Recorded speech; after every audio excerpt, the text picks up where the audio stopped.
Assalamualaikum, saya Nuni Ainur Rahmania. Kali ini akan meresum artikel yang berjudul Studi Metodologi Tafsir Asy-Sya'rawi oleh Hikmatyar Fasya yang dipublikasikan oleh Jurnal Studia Quranika. Pendahuluan pada artikel ini membahas tentang pentingnya tafsir Al-Quran, terutama untuk menghadapi tantangan zaman. Al-Quran ini dianggap sholih likuli zaman wa makan. Namun, untuk memahami Al-Quran secara mendalam, tentunya diperlukan upaya penafsiran Al-Quran dengan melibatkan berbagai metode. Salah satu tokoh tafsir yang berpengaruh pada akhir abad ke-20 ialah Muhammad Mutawalli Asy-Sya'rawi, seorang ulama tafsir yang populer dengan karya tafsirnya Tafsir Asy-Sya'rawi. Nah, karyanya ini disusun berdasarkan ceramah-ceramah beliau dan telah memberikan kontribusi besar dalam dunia tafsir. Asy-Sya'rawi ini dikenal memiliki pemahaman Al-Quran secara mendalam, baik dari segi bahasa maupun konteks sosial. Beliau ini merupakan salah satu tokoh pembaharu Islam. Pengaruhnya sangat besar bagi dunia tafsir di Mesir maupun dunia Islam secara umum.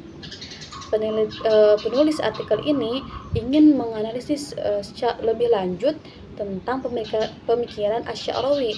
Fokus penelitiannya pada metode-metode yang digunakan Asy-Sya'rawi dalam menafsirkan ayat-ayat Al-Quran.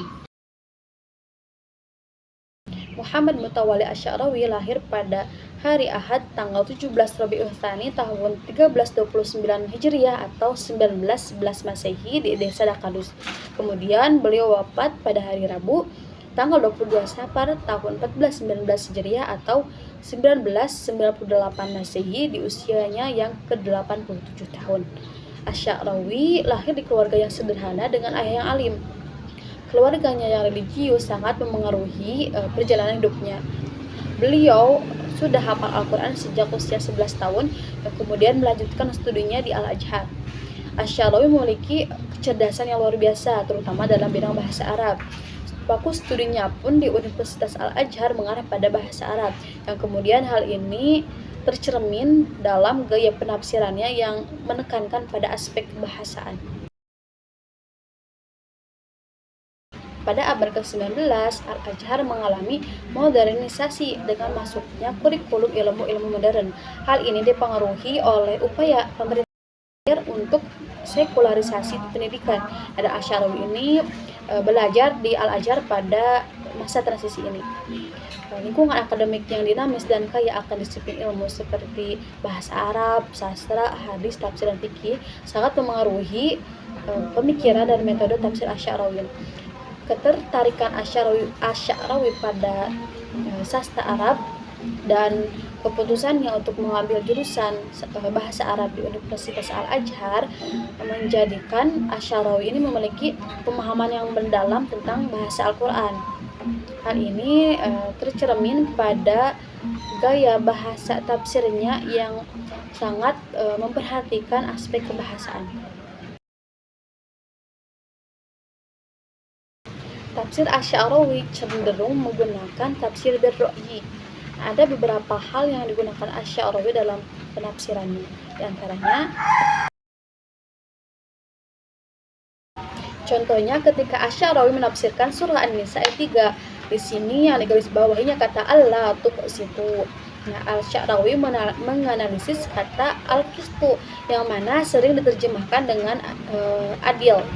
Akan tetapi Asy-Sya'rawi melihat hal yang berbeda, yang mana al-qistu ini terkadang bisa berarti adil dan terkadang dalam kondisi tertentu bisa berarti penindasan, ketidakadilan atau kezaliman.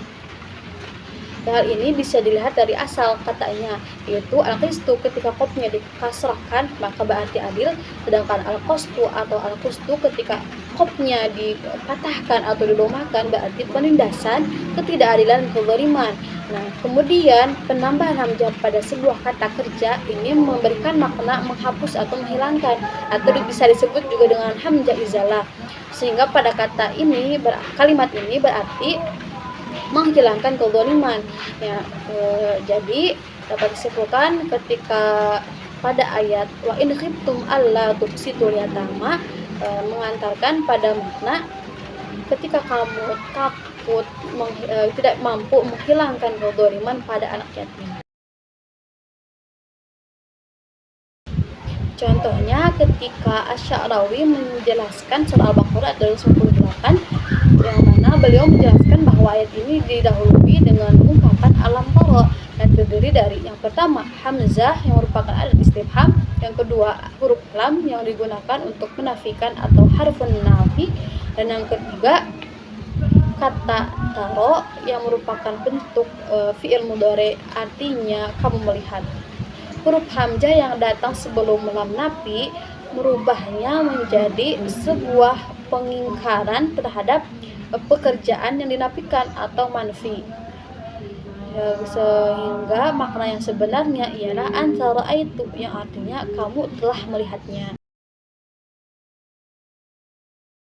Kalimat yang identik pada lafaz Al-Quran ini bisa disebut juga mutasyabih lafzi. Asy-Sya'rawi sangat serius dalam mengkaji kalimat identik ini karena menurut beliau hal ini merupakan ijaz dan keindahan susunan bahasa yang ada dalam Al-Quran. Menurut Asy-Sya'rawi, meskipun kalimat identik ini bentuknya sama, akan tetapi memiliki pesan dan makna yang berbeda. Contohnya soal Fatihah. Pada kata atau kalimat Ar-Rahmanir Rahim ayat 1 dan 3 ini memiliki perbedaan makna dan pesannya.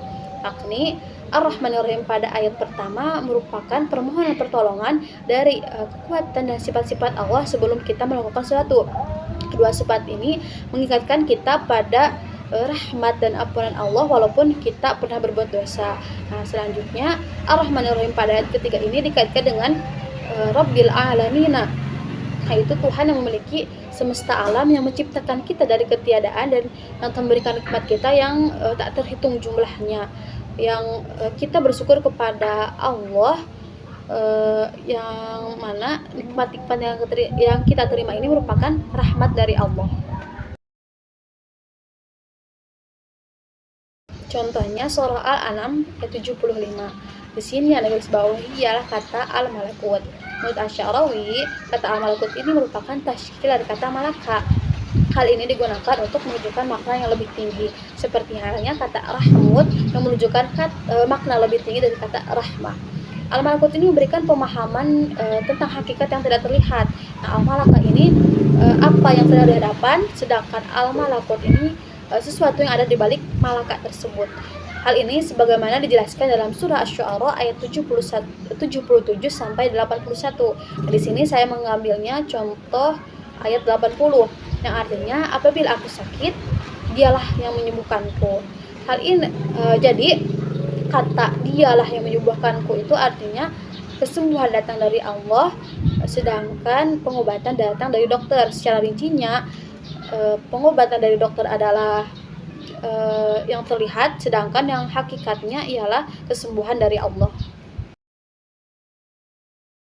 Jadi dapat disimpulkan bahwa tafsir Asy-Sya'rawi ini menggunakan metode tahlili dengan pendekatan birra'yi dan corak adabi dan ijazi. Asy-Sya'rawi menyampaikan pesan dengan mengungkap keindahan serta kedalaman makna yang ada dalam ayat-ayat Al-Quran. Sekian pembahasan kali ini. Assalamualaikum.